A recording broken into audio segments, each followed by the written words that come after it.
সুপ্রিয় দর্শক, আসসালামু আলাইকুম। রিফা রান্নার রেসিপি থেকে সবাইকে স্বাগতম। আজ আমি আপনাদের সাথে শেয়ার করব শুধুমাত্র আটা আর আলু দিয়ে তৈরি খুবই মজার একটি নাস্তার রেসিপি। এই নাস্তাটি চাইলে আপনারা সকালে কিংবা বিকেলের নাস্তা হিসেবে খেতে পারেন। আশা করছি আমার আজকের রেসিপি আপনাদের কাছে খুবই ভালো লাগবে। আর রেসিপি ভালো লাগলে ভিডিওতে অবশ্যই একটি লাইক দিয়ে শেয়ার করার অনুরোধ রইল।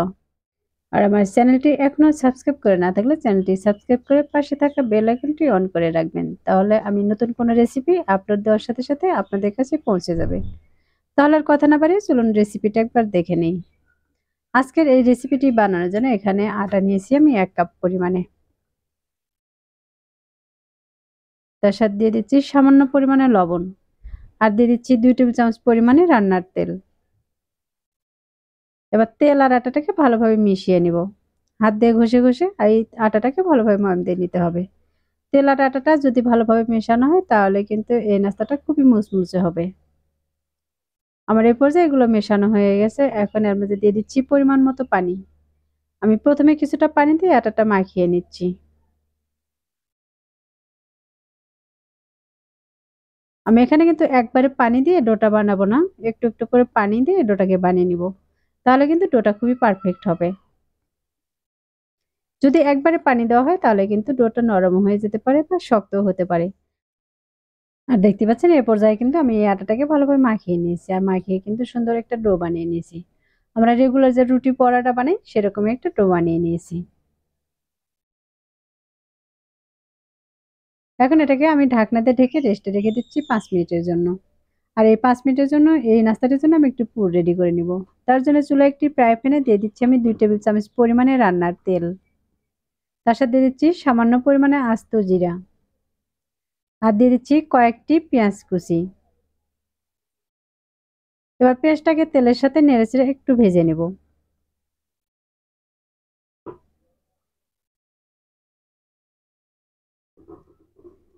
আমি পেঁয়াজটাকে তেলের সাথে নেড়েচেড়ে একটু ভেজে নিয়েছি। আর এগুলো ভাজার পর দেখতেই পাচ্ছেন পেঁয়াজের কালারটা কিন্তু একটু চেঞ্জ হয়ে গেছে।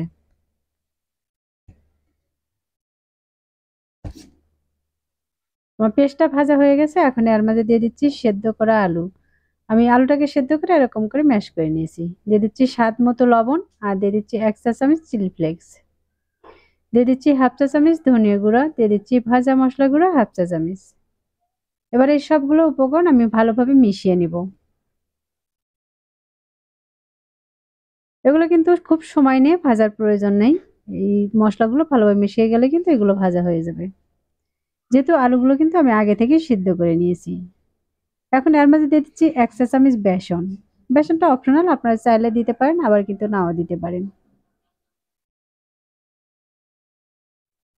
এবার আলুর সাথে বেসনটাকে ভালোভাবে মিশিয়ে নিয়েছি। আর এগুলো মেশানোর পর দেখতেই পাচ্ছেন কতটা সুন্দর হয়েছে।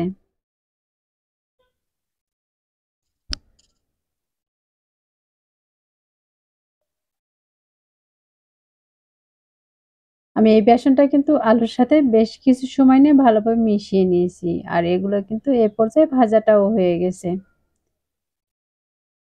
এখন আমি এই আলুটাকে একটি বাটিতে উঠিয়ে নিব।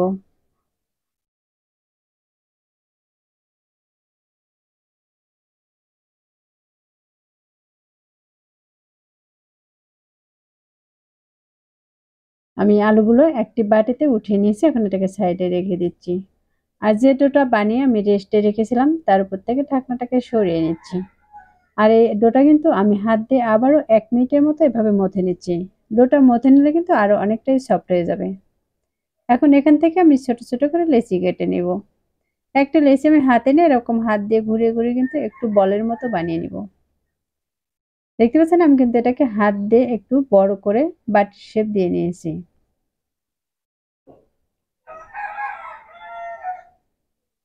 এখন যে আলুর পুরটা আমি বানিয়ে রেখেছিলাম সেখান থেকে কিছুটা পরিমাণে দিয়ে দিচ্ছি। এখানে যতগুলো দেওয়া যাবে আমি ততগুলোই দিয়ে দিব।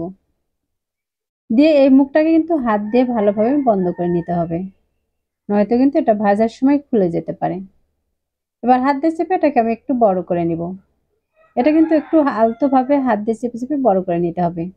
খুব জোরে চাপ দিয়ে যদি বড় করে নেন তাহলে কিন্তু এর ভিতর থেকে আলুর পুরটা বের হয়ে যেতে পারে। দেখতে পাচ্ছেন আমি এই পর্যায়ে কিন্তু একটি বানিয়ে নিয়েছি। আর এটা কতটুকু বড় করেছি তা কিন্তু দেখে বুঝতেই পারতেছেন। আর এই একইভাবে আমি কিন্তু আবারও কিছুটা ডো হাতে নিয়েছি আর হাত দিয়ে কিন্তু ঘুরে ঘুরে এরকম বাটির মতো বানিয়ে নিচ্ছি। আমি বাটির মাঝ বরাবর কিন্তু একটু মোটা রেখেছি আর সাইডটা কিন্তু একটু পাতলা করেছি। আবারও এর মাঝে কিছুটা আলুর পুর দিয়ে দিচ্ছি, দিয়ে এই মুখটা কিন্তু আমি খুব সুন্দর করে বন্ধ করে নিচ্ছি।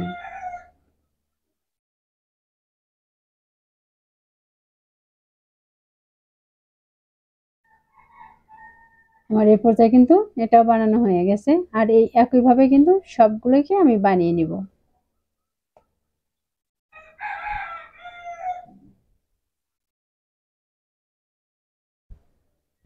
আমি একইভাবে কিন্তু সবগুলো এখানে বানিয়ে নিয়েছি। এখন এগুলো তেলে দিয়ে ভেজে নিব। তার জন্য চুলায় একটি ফ্রাই প্যানে তেল দিয়ে তেলটাকে গরম করে নিয়েছি। এখন এই গরম তেলের মাঝে আমি এক এক করে দিয়ে দিচ্ছি। এখানে যতগুলো দিয়ে ভেজে নেওয়া যাবে আমি ততগুলোকেই দিয়ে দিব।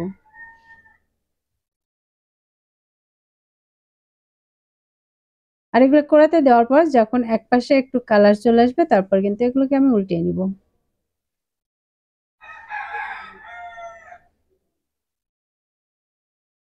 এ পর্যায়ে দেখতে পাচ্ছেন এই নাস্তাগুলো গায়ে কিন্তু একটু কালার চলে এসেছে। এখন এগুলোকে উল্টিয়ে নিচ্ছি। নাস্তাগুলোকে প্রায় আমি ৪ থেকে ৫ মিনিটের মতো মিডিয়াম আঁচে ভেজে নিব। আর এই ৪ থেকে ৫ মিনিটের মাঝে কিন্তু আমি বেশ কয়েকবার এভাবে উল্টিয়ে পাল্টেই ভেজে নিব।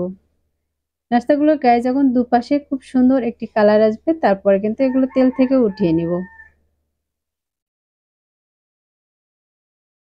আমার এই পর্যায়ে নাস্তাগুলো কিন্তু ভাজা হয়ে গেছে আর দেখতে পাচ্ছেন কতটা সুন্দর কালার চলে এসেছে। এখন এগুলোকে তেল ঝরিয়ে উঠিয়ে নিচ্ছি। আর এই একইভাবে কিন্তু বাকিগুলোকেও ভেজে উঠিয়ে নিয়েছি। আর এগুলো ওঠানোর পর দেখে কিন্তু বুঝতেই পারতেছেন এই নাস্তাগুলো কতটা সুন্দর হয়েছে। নাস্তাগুলো দেখতে যেমন আকর্ষণীয় আর খেতেও কিন্তু ভীষণ মজার। আর বিকেলে নাস্তার টেবিলে যদি এরকম একটি আইটেম থাকে তাহলে নাস্তাটি খাওয়ার জন্য কিন্তু সবারই আগ্রহটা অনেকটাই বেড়ে যাবে। এখন আমি এখান থেকে কিন্তু একটি ছিঁড়েও দেখিয়ে দিচ্ছি এর ভিতরের পুরটা দেখতে কতটা সুন্দর হয়েছে। আর এটা ছেড়ার পর দেখে কিন্তু বুঝতেই পারতেছেন মাশাআল্লাহ এই নাস্তাটি কিন্তু অনেক সুন্দর হয়েছে। আশা করছি প্রতিদিনের মতো আমার আজকের রেসিপি আপনাদের কাছে খুবই ভালো লেগেছে আর সহজও লেগেছে। রেসিপিটি ভালো লাগলে ভিডিওতে অবশ্যই একটি লাইক দিয়ে শেয়ার করার অনুরোধ রইল। আর রেসিপিটি পাশে অবশ্যই একবার ট্রাই করবেন। আর আমাকে কমেন্টে লিখে জানাবেন আমার আজকের রেসিপি আপনাদের কাছে কেমন লেগেছে। যারা আমার চ্যানেলটি এখনো সাবস্ক্রাইব করেনি তাদেরকে চ্যানেলটি সাবস্ক্রাইব করার অনুরোধ রইল। আর যারা চ্যানেলটি সাবস্ক্রাইব করেছেন তাদেরকে অসংখ্য ধন্যবাদ। কথা হবে এরকম মজার মজার রেসিপি নিয়ে। এ পর্যন্ত সবাই ভালো থাকবেন, সুস্থ থাকবেন আর আমার নিয়মিত রেসিপির সাথেই থাকবেন। আল্লাহ হাফিজ।